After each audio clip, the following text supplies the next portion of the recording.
नमस्कार, मैं हूं चंद्रशेखर जोशी और आप देख रहे हैं अंतर्राष्ट्रीय खबरों का सबसे भरोसेमंद कार्यक्रम खबर दुनिया की।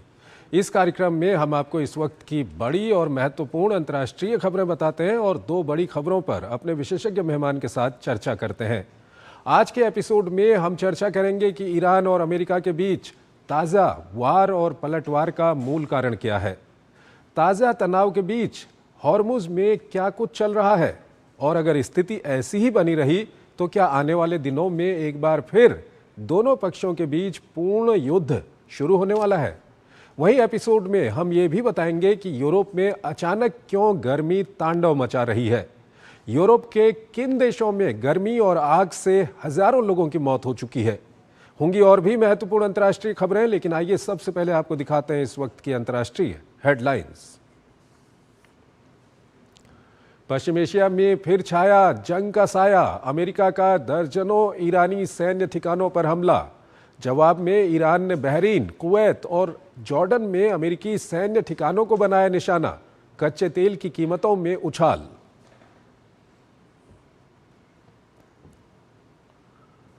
हॉर्मुज स्ट्रेट को लेकर ईरान और अमेरिका फिर आमने सामने। अमेरिका ने समुद्री मार्ग बंद होने के ईरानी दावे को किया खारिज। कहा पूरी तरह है खुला, ईरान के नियंत्रण से है बाहर। ईरान की सुरक्षा व्यवस्था पर ओमान के साथ नहीं बनी बात।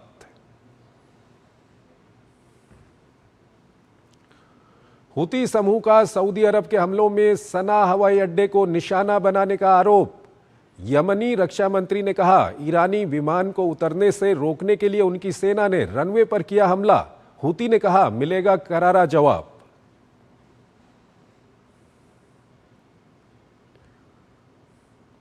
बढ़ते रूसी हमलों के बीच यूक्रेन के सहयोगी देशों की पेरिस में बैठक। जर्मनी यूक्रेन को देगा 50,000 अटैक ड्रोन। 90 करोड़ यूरो की डील। कार्गो जहाज पर रूसी हमला, 3 क्रू सदस्यों की मौत।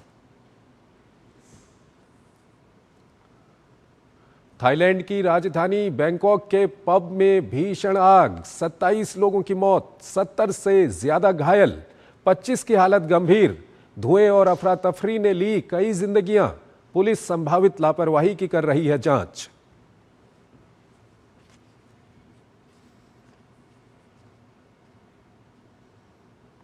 और आइए आपको पहली बड़ी खबर की ओर लिए चलते हैं। हॉर्मुज जल डमरू मध्य एक बार फिर दुनिया की सबसे खतरनाक टकराव वाली जगह बनता दिख रहा है।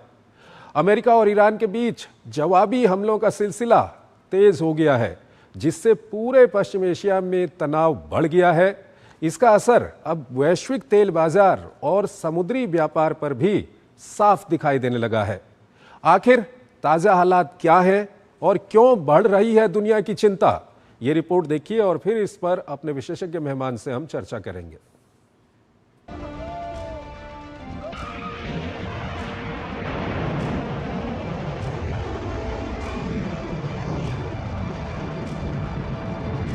क्या छिटपुट हमले अब सीधी जंग में बदल जाएंगे? यही है वो सवाल जो ईरान और हुर्मुज में मुंह उठाए खड़ा है।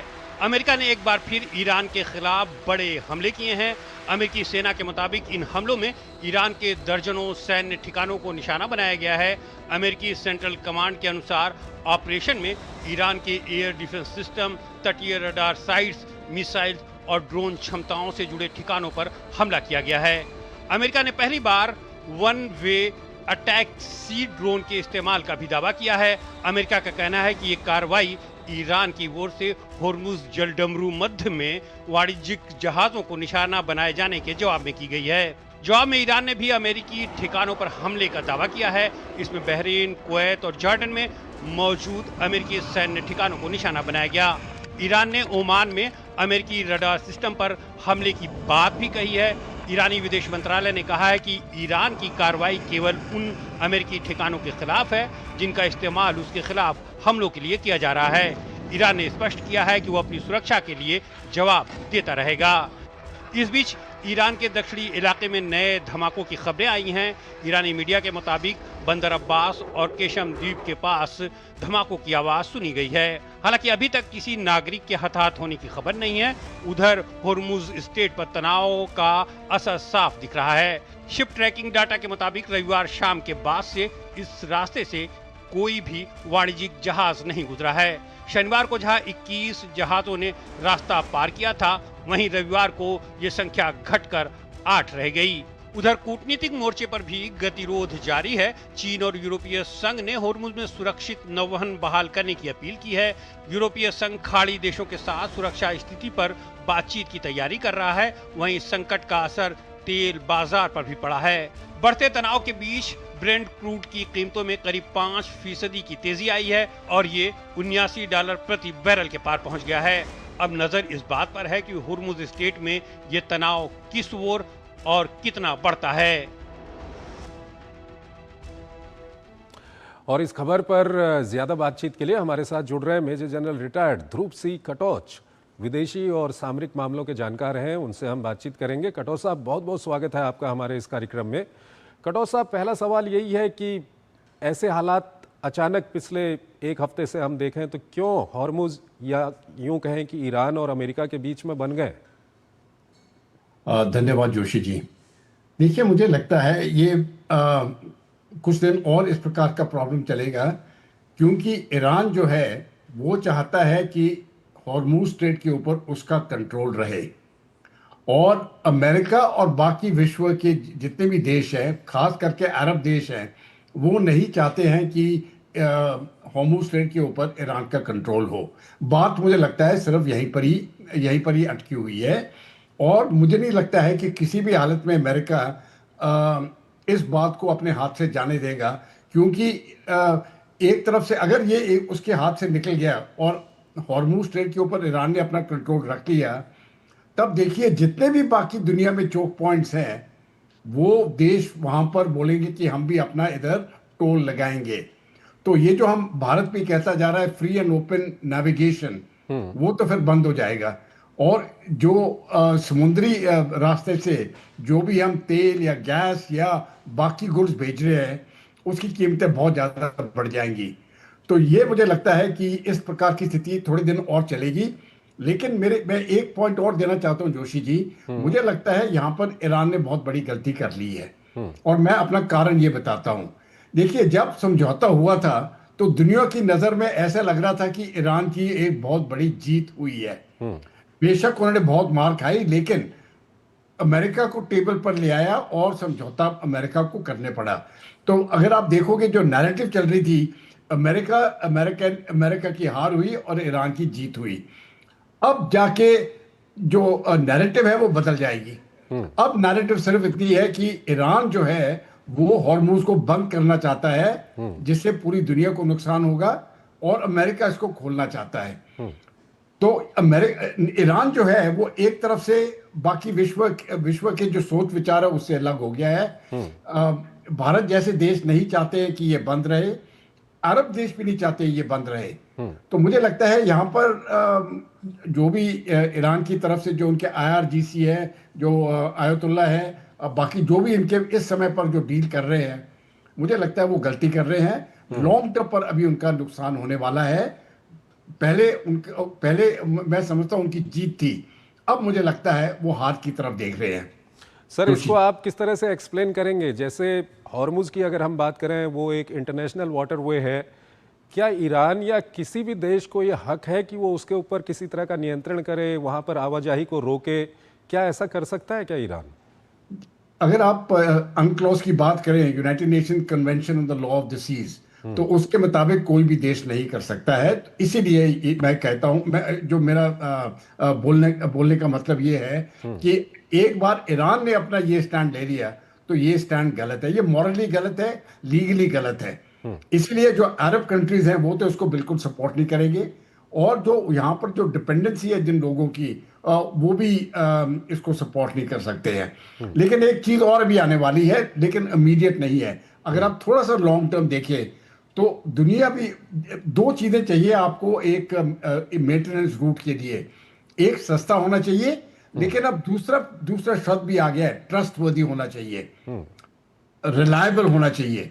अब क्योंकि हॉर्मूज की रिलायबिलिटी कम होती जा रही है और बाद में भी इस प्रकार के हादसे हो सकते हैं, तो ऑल्टरनेट रूट्स डेवलप हो जाएंगे, और जैसे ही ऑल्टरनेट रूट्स डेवलप हो गए तो ईरान वहां पर भी मार खा जाएगा।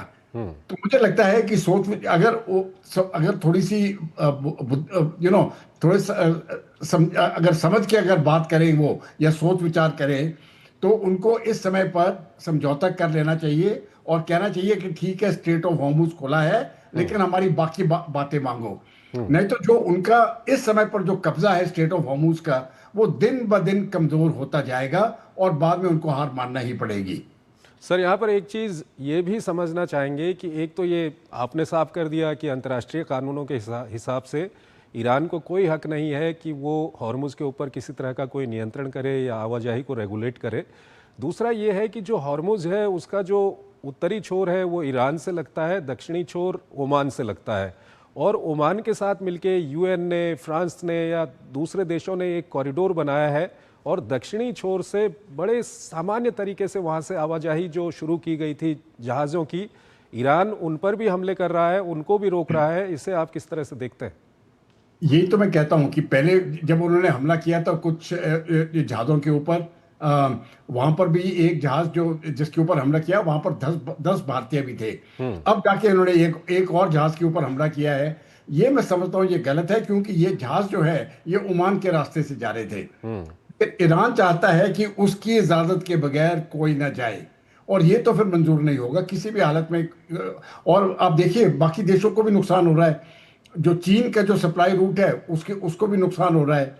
तो एक तरफ से मैं समझता हूं कि कुछ देशों को जो फायदा हो रहा है, एक सीरिया इसमें बहुत फायदेमंद की सिचुएशन में आ गया है, सीरिया और टर्की, क्योंकि अभी रास्ते जो है नॉर्दर्न रूट से चले जाएंगे, सीरिया से लैंड रूट तक, और वहां से मेडिटेरेनियन को और पूरी यूरोपियन मार्केट्स। हो सकता है थोड़ा टाइम लगे इनको, लेकिन ये शुरू हो जाएंगे अभी। और इससे क्या होगा कि सीरिया की पोजीशन जो है वो मजबूत हो जाएगी, तुर्की की पोजीशन भी और मजबूत हो जाएगी। धीरे धीरे ईरान जो है ये कमजोर होता जाएगा, क्योंकि उसका जो सपोर्ट है अभी तक, जो गुडविल थी पूरी दुनिया की तरफ से, मुझे लगता है ये गुडविल धीरे धीरे ये खत्म होने वाली है, क्योंकि उन्होंने स्ट्रेट ऑफ हॉर्मुज को रोका है। सर, अब ये हालात किस ओर बढ़ते हुए आपको दिखाई दे रहे हैं? क्योंकि हॉर्मुज को लेकर के ईरान का जो अपना स्टैंड है वो बदल नहीं रहा है, ईरान बिल्कुल भी पीछे नहीं हट रहा है। वो बार बार उनकी ओर से बयान आ रहे हैं कि हॉर्मुज ईरान का है, हमारा है, इस तरह के बयान आ रहे हैं। तो ऐसे में कितने लंबे दिनों ये अब खींचेगा और इसकी परिणति क्या कुछ हो सकती है? क्योंकि हालात अभी तो बहुत खराब हैं वहाँ पर। देखिए जोशी जी, मैं मानता हूं कि इस समय पर हालात खराब है, लेकिन मैं ये भी मानता हूं कि ये ज्यादा देर चल नहीं सकता है। इसीलिए आपने देखा होगा ब्रेंट क्रूड की प्राइस, आपने कहा ना 5% गिरी, लेकिन 80 से कम है। अब देखिए ये ब्रेंट क्रूड की प्राइस 108 110 तक चली गई थी, 115 तक चली गई थी। ये वो वाली स्थिति अभी आने वाली नहीं है, क्योंकि कई देशों ने क्या किया है, अपने ऑल्टरनेट सप्लाई रूट्स कर लिए हैं। तो अगर आप सिर्फ भारत का मिसाल देखेंगे, तो भारत को स्ट्रेट ऑफ हॉर्मुज में कुछ भी हो जाए, सप्लाई साइड का प्रॉब्लम नहीं होगा। प्राइस वाइज हाँ मानता हूं मैं, पहले से महंगा हो जाएगा, लेकिन सप्लाई साइड का प्रॉब्लम नहीं होगा, और बाकी देशों ने भी अपना वो सप्लाई साइड मजबूत कर ली है। तो कीमतें थोड़ी सी बढ़ सकती हैं, लेकिन इससे ज्यादा नहीं होगा। इसलिए मैं कहता हूं कि ईरान को अभी सोच समझ के जो भी अपने कदम है लेना चाहिए। पता नहीं ईरान में कौन डील कर रहा है, आईआरजीसी में कौन है। सर यहीं पर सर आपसे ये सवाल जानना चाहेंगे और आप इसका अच्छा जवाब दे पाएंगे। ईरान से जिस तरह के जवाब आ रहे हैं, जिस तरह से जो प्रेसिडेंट ट्रंप बता रहे थे कि 1 घंटे पहले उन्होंने कहा कि हम आपसे डील करना चाहते हैं, और 1 घंटे बाद उन्होंने एक कॉमर्शियल शिप पे हमला कर दिया। क्या ईरान की जो पॉलिटिकल लीडरशिप है और जो मिलिट्री लीडरशिप है, खासकर जो आईआरजीसी की लीडरशिप है, ये दोनों में किसी तरह का एका नहीं है? ऐसा कुछ हो सकता है क्या? ऐसा ही है। देखिए आपने 2 प्रकार का बताया, मैं 3 प्रकार का बताता हूं। एक तो है मिलिट्री लीडरशिप, दूसरा है पॉलिटिकल लीडरशिप, और तीसरा है आईआरजीसी की लीडरशिप। आईआरजीसी की लीडरशिप आर्मी लीडरशिप से अलग है। और आईआरजीसी का जो आपके दर्शकों के लिए मैं ये बताना चाहता हूं, उनकी लॉयल्टी आयतुल्ला के ऊपर है, 1 पॉइंट लॉयल्टी है, देश के ऊपर नहीं है उनकी लॉयल्टी जो है आयतुल्ला की ही है। तो वो आर्मी की रॉयल्टी देश की है, पॉलिटिकल वो तो खैर अपना देश ही चलाएंगे। तो यहाँ पर मुझे लगता है आयतुल्ला और आईआरजीसी अभी तक चला रहे हैं, लेकिन ये ज्यादा देर नहीं चलेगा।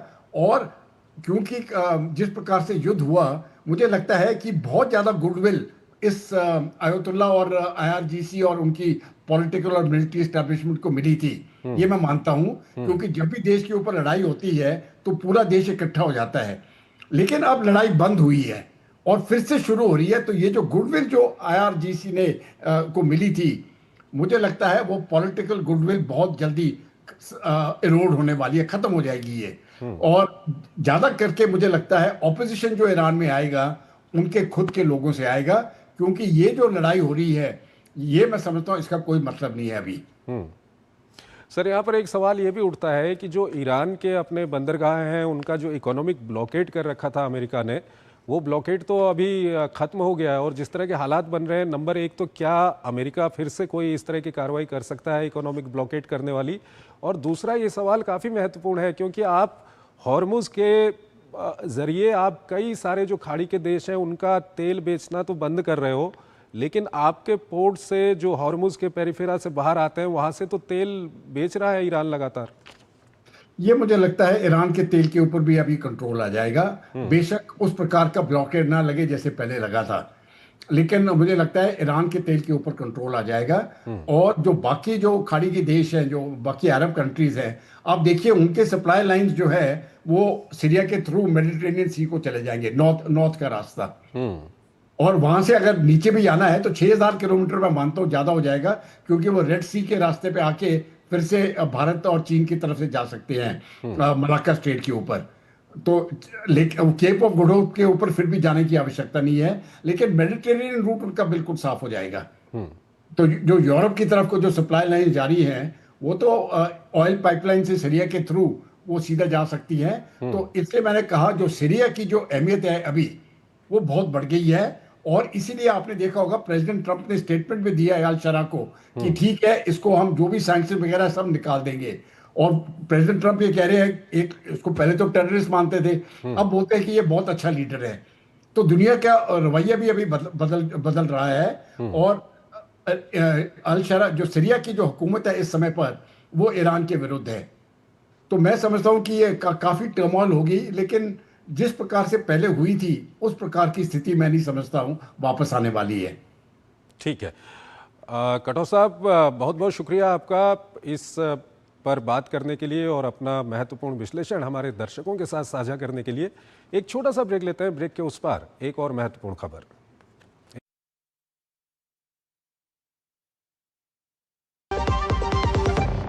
पता है, लोग अक्सर मुझसे पूछते हैं कॉल सेंटर का स्टेडी जॉब क्यों छोड़ा। I wanted more out of life. बस मैंने अपना स्टार्टअप शुरू किया। जानना चाहोगे कैसे?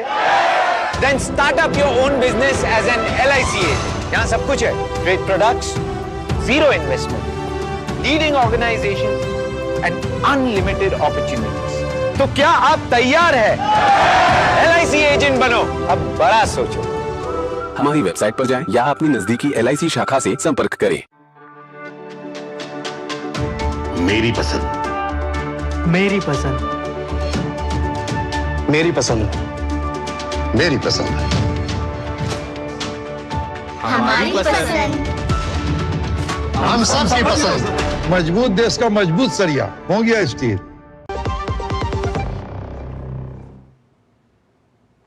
स्वागत है आपका ब्रेक के बाद। अगली बड़ी खबर की ओर आपको लिए चलते हैं। यूरोप, जो कभी ठंडी हवाओं और सुहाने मौसम के लिए जाना जाता था, आज भीषण गर्मी और धधकते जंगलों की आग से जूझ रहा है। रिकॉर्ड तोड़ तापमान ने हजारों लोगों की जान ले ली है, जिनमें सबसे ज्यादा बुजुर्ग शामिल हैं। फ्रांस से लेकर स्पेन तक जंगल आग की लपटों में घिरे हैं और हालात लगातार बिगड़ते जा रहे हैं। क्या जलवायु परिवर्तन अब दुनिया के लिए सबसे बड़ा जानलेवा खतरा बनता जा रहा है? हमारी एक खास रिपोर्ट देखिए और फिर इस पर अपने विशेषज्ञ मेहमान से हम चर्चा करेंगे। तपती धरती, आसमान से बरसती गर्मी की आग, धधकते जंगल और बढ़ते मौत के आंकड़े, जो महाद्वीप अपने सुहाने मौसम के लिए जाना जाता था, अब ये यूरोप की नई पहचान बनता जा रहा है, जहां एक ही सीजन में तापमान कई बार अपना रिकॉर्ड तोड़ता नजर आया। भीषण जंग की आग के कारण स्थिति और भी भयावह होती जा रही है। इस गर्मी का सबसे भयावह सच मौत के आंकड़े हैं, जो इस बात के संकेत हैं वक्त रहते इससे निपटने की कोई योजना नहीं बनाई गई तो आने वाले दिनों में स्थिति हाथ से निकल जाएगी। इस बार यूरोप के 27 देशों में 10,650 से ज्यादा मौतें गर्मी के कारण हुई हैं। रिकॉर्ड तोड़ गर्मी ने सबसे अधिक बुजुर्गों को प्रभावित किया है। 65 साल से ज्यादा उम्र के 9,000 से अधिक लोगों की जान गई है। यूरोपीय मॉनिटरिंग नेटवर्क यूरोमोमो के मुताबिक 22 से 28 जून के बीच यूरोपीय देशों में मृत्यु दर सामान्य से बहुत अधिक थी। ब्रिटेन में 2700 लोगों की मौत हो गई है। इससे पहले इस साल जर्मनी में गर्मी के कारण 5,000 से ज्यादा लोगों की मौत होने का दावा किया गया था। वैज्ञानिकों के मुताबिक जून के अंत में आई ये रिकॉर्ड तोड़ गर्मी जलवायु परिवर्तन के बिना लगभग संभव नहीं थी। भीषण गर्मी के बीच बढ़ती जंगलों की आग ने हजारों लोगों को चिंता में डाल दिया है। अब फ्रांस का फॉन्टेनब्लो जंगल आग का गोला बना हुआ है। पेरिस से करीब 60 किलोमीटर दूर भड़की ये आग करीब 800 हेक्टेयर इलाके तक फैली हुई है। 400 से ज्यादा दमकल कर्मी आग पर काबू पाने के लिए जी जान से जुटे हुए हैं। पूरा इलाका धुएं की मोटी चादर में लिपटा हुआ है। आसमान से बातें करती लपटें जैसे पूरे इलाके में राख का छिड़काव कर रही हैं। हालात इतने खराब हैं कि पहली बार पेरिस क्षेत्र में दक्षिणी फ्रांस से विशेष फायर फाइटिंग विमान बुलाने पड़े। आसपास के लोगों को सुरक्षित स्थानों पर पहुंचाया जा रहा है। इससे पहले स्पेन के जंगल में भड़की आग में कम से कम 13 लोगों की मौत हो गई थी, जबकि 10 लोग अब भी लापता हैं। आग ने करीब 7,000 हेक्टेयर जमीन पर तांडव मचाया। स्पेन में साल 2005 के बाद ये सबसे घातक जंगल की आग है। 2005 में ग्वाडालाहारा के बारबेक्यू में लगी आग में 11 फायर फाइटरों की मौत हुई थी। विशेषज्ञ आने वाले समय में जंगलों में आग की घटनाओं के और बढ़ने की चेतावनी दे रहे हैं। यूरोप की ये जानलेवा गर्मी एक बार फिर दुनिया को चेतावनी दे रही है। बदलता मौसम अब सिर्फ पर्यावरण की समस्या नहीं, बल्कि लोगों की जिंदगी और सेहत के लिए बड़ा खतरा बन चुका है। यूरोप में बढ़ती गर्मी ने दुनिया के सामने एक बड़ा सवाल खड़ा कर दिया है। क्या आने वाले सालों में ऐसी जानलेवा हीट वेव्स सामान्य होती जाएंगी? वैज्ञानिकों की चेतावनी है कि अगर तापमान बढ़ने की रफ्तार को नहीं रोका गया तो आने वाले समय में गर्मी का ये कहर और ज्यादा भयावह हो सकता है।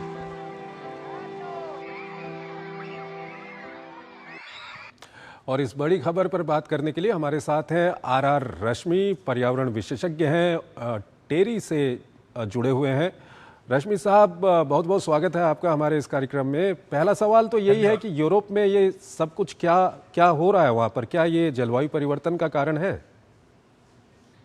ये स्पष्ट है, और ये यूरोप में नहीं पूरे विश्व में इस तरह की घटनाएं हो रही हैं। यूरोप अभी ज्यादा प्रभावित इसलिए लग रहा है क्योंकि यूरोप में ये असंभावित था। यूरोप में पहले ऐसा कभी नहीं हुआ कि इतनी तेजी से, इतनी उग्रता से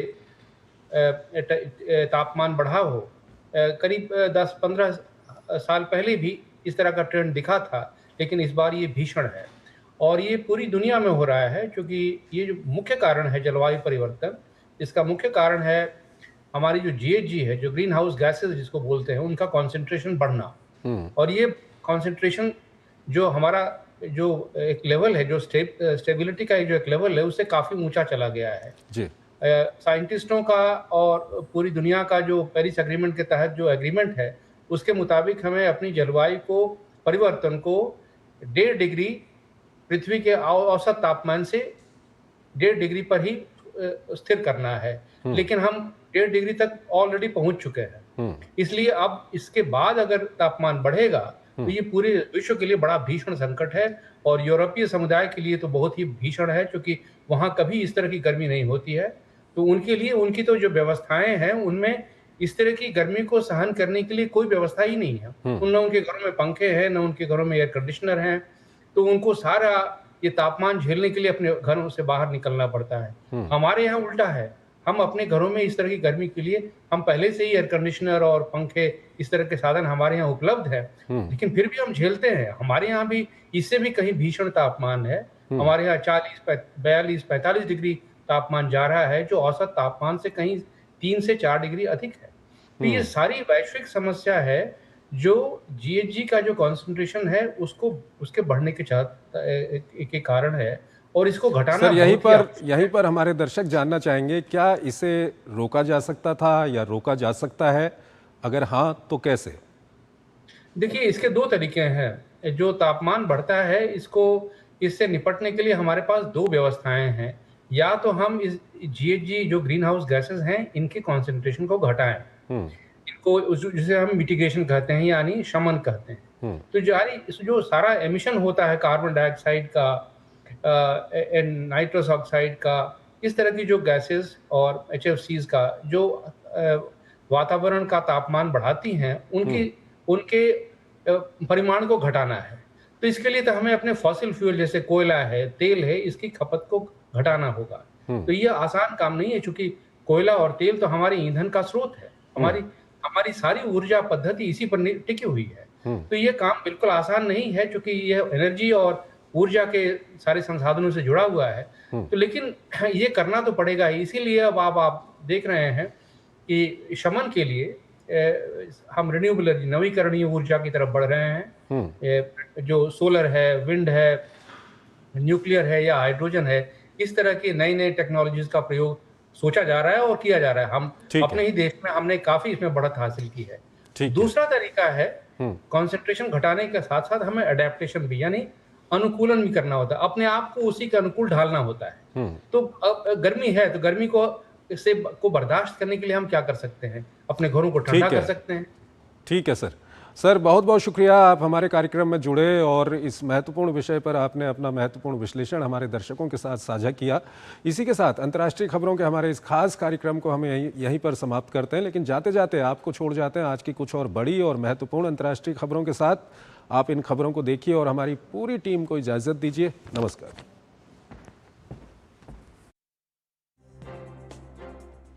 यमन में ईरान का समर्थन करने वाले हुती विद्रोहियों ने सऊदी अरब पर सना इंटरनेशनल एयरपोर्ट को निशाना बनाकर हवाई हमले करने का आरोप लगाया है और कहा है कि सऊदी अरब को इस हमले का अंजाम भुगतना होगा।